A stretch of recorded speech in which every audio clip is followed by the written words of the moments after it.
From the very top, this wasn't necessarily her recollection. Reputationally, for him, it was a massive turn-off. He became a joke. Meghan Markle, behind Prince Harry's bombshell statement that has blown up peace talks with Buckingham Palace. From the very instant the news hit, you could feel it in your chest. That electric hum of something colossal, something seismic, shaking the very foundation of the palace. Reporters froze mid-breath. Pundits sat rigid, words caught in their throats. Every YouTube notification chimed like a warning siren. And then, without warning, the palace, the same fortress of silence, the same vault of polished restraint, spoke. When that happens, the air itself seems to shiver. The world awoke to one incendiary phrase lighting up every feed. Insiders confirmed it. The prince had reached a breaking point, resisting Meghan Markle's relentless control. No explanation was necessary. Everyone knew exactly who was at the center of the storm. The timing? Brutal. Just hours earlier, Meghan had taken the stage at another impeccably staged conference, delivering another meticulously polished manifesto about narrative reclamation. Only this time, the edges were sharper, the pauses tighter, the cracks of strain impossible to miss. Observers noticed the clipped tone, the forced smile, the repeated references to being silenced in a room full of witnesses who hung on every word. And yet, that alone wouldn't have set the palace into motion.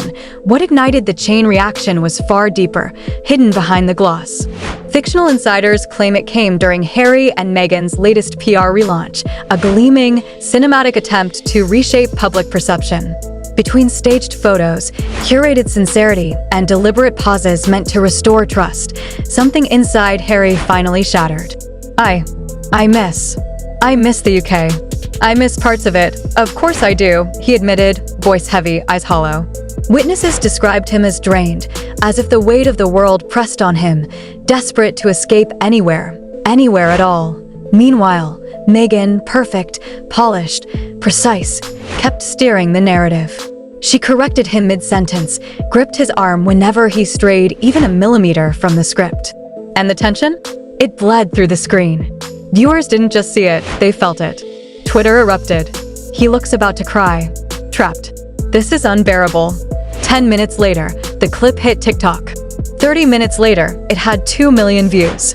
By noon, it was everywhere. Then came the shockwave.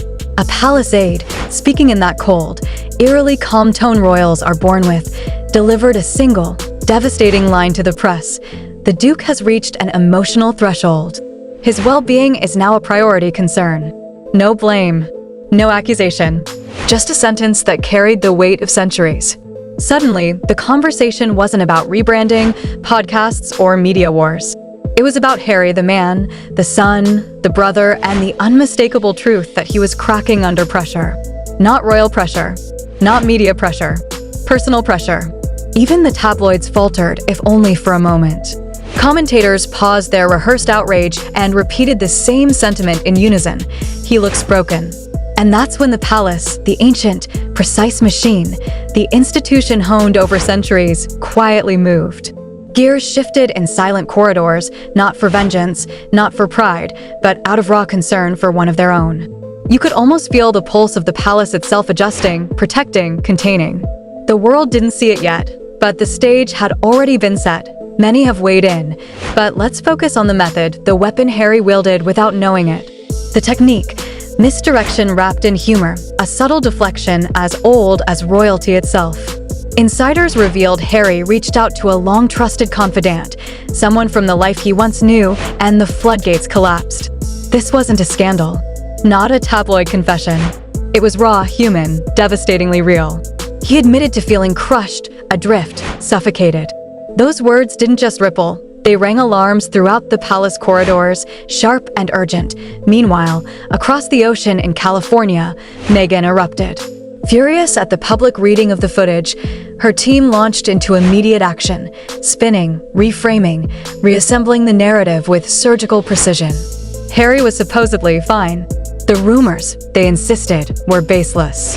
Yet the public didn't buy it. Ordinary viewers, no agendas, no PR motives, were seeing pain etched across a man's face.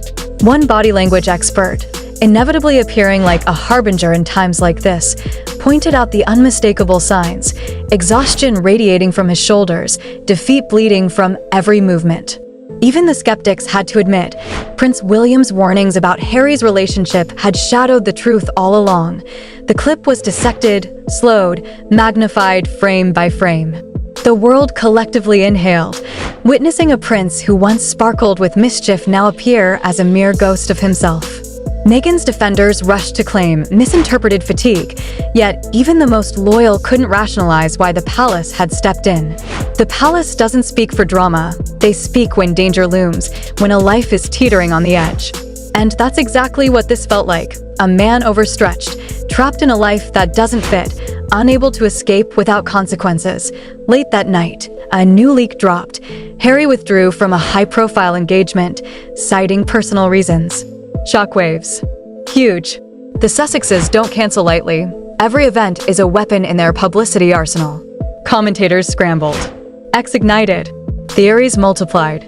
Something raw, unfiltered, irrepressible was unfolding. The questions were relentless. Had Meghan pushed him too far? Was the pressure finally breaking him?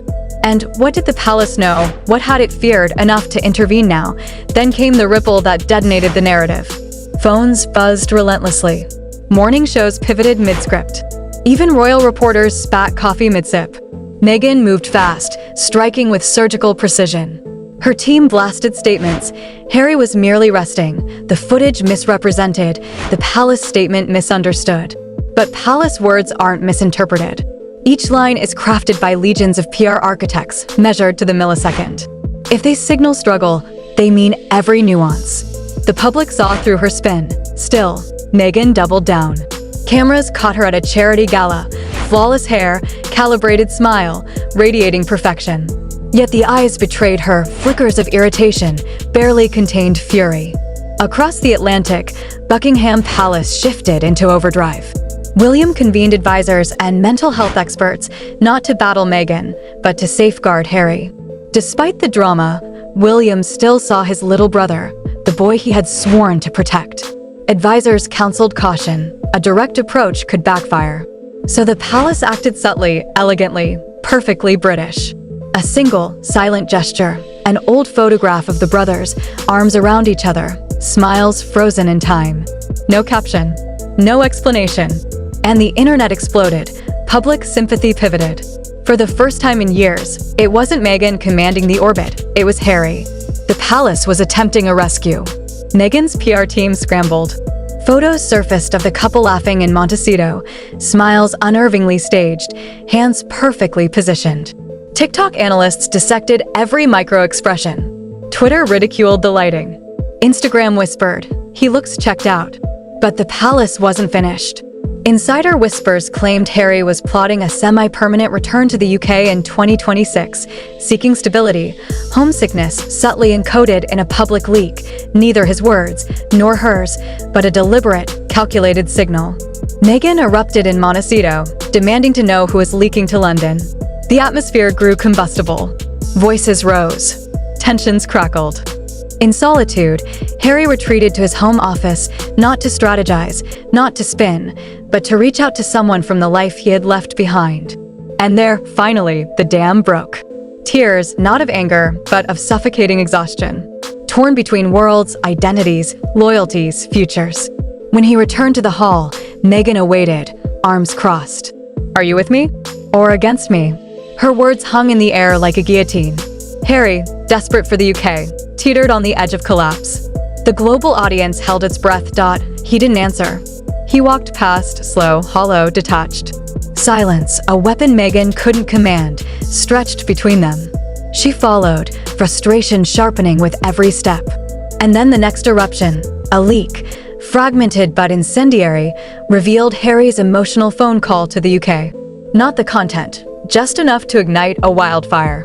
#PrayForHarry trended globally. Talk shows froze. Even late-night comedians paused mid-joke. For Meghan, the quake was existential.